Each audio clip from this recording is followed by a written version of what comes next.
This is Will Nunziata, New York City-based director and creator of theater, television, and film. And today I am thrilled to be speaking with an incredible vocal artist and writer, the one and only QUADROON. But before we get to our interview, here's a sneak peek at QUADROON's incredible talent with his song, Betty's Got Bars.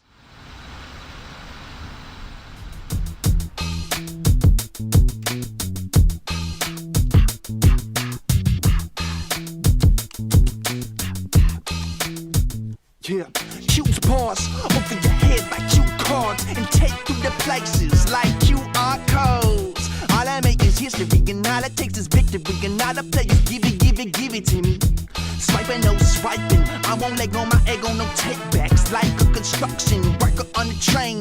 I don't just make checks, I ride them. I don't just say raps, I write them. You can find them just about everywhere you look. I'm the worm in the apple, I'm the raven. The titles, I'm the verse about Adam. I'm the hand on the Bible, I'm the curse of the planet. I'm the hand on a rifle.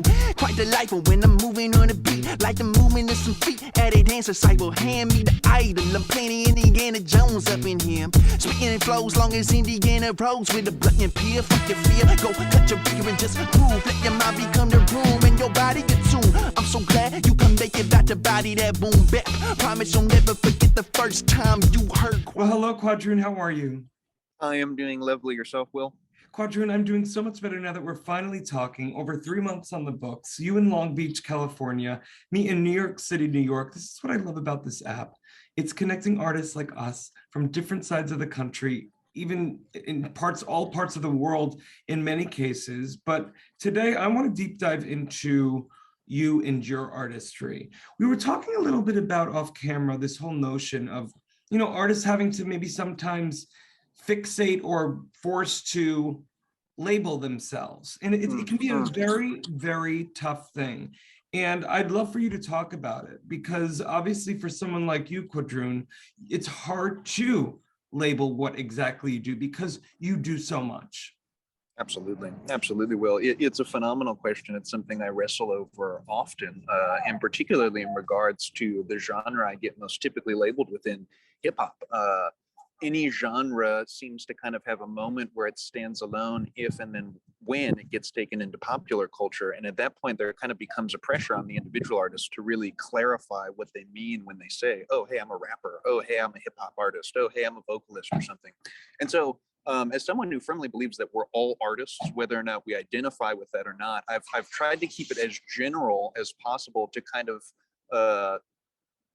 hopefully demonstrate one of what I think is one of my best skills, to be able to fit into different musical genres as well as contexts. And so that's been a way that I've done about approaching it, but I really don't think there's a right or wrong in that regards. It's just something all of us artists must now be intentional about. Agreed. 5,000 billion trillion %. And thank you for deep diving into answering that question, QUADROON. I want to know, who were your musical influences growing up? Probably my biggest musical influence is Public Enemy. That was absolutely mind-blowing when I heard the Black Steel Hour of Chaos when my dad played that for me. I was just struck in a way that I had never been.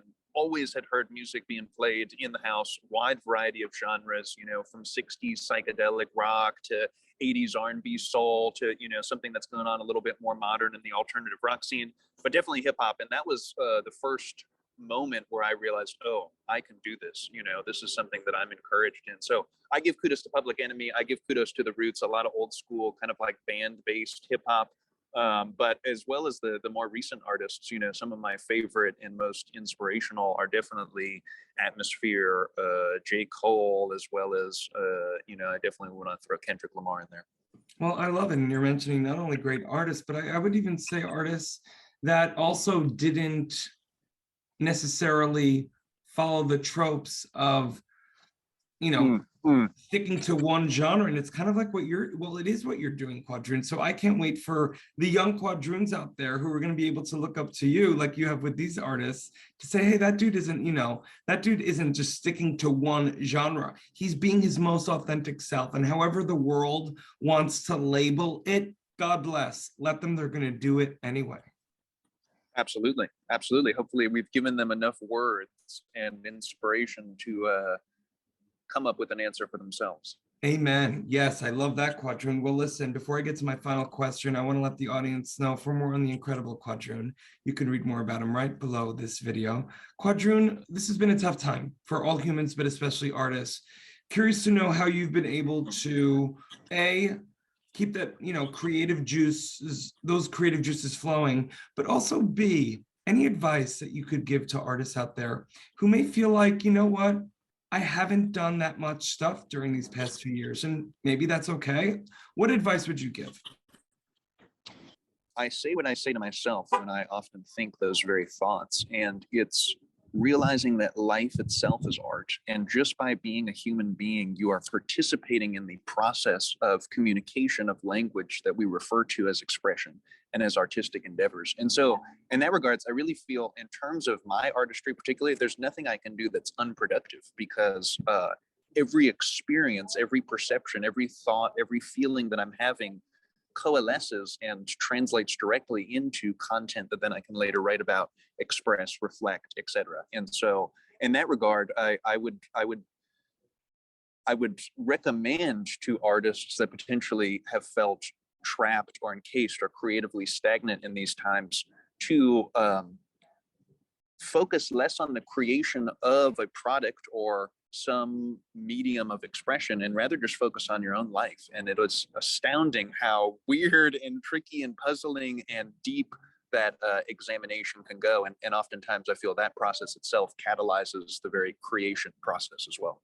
Absolutely, absolutely, Quadroon. And on top of that as well, what you're also talking about here is something that I've spoken with artists all over the world about.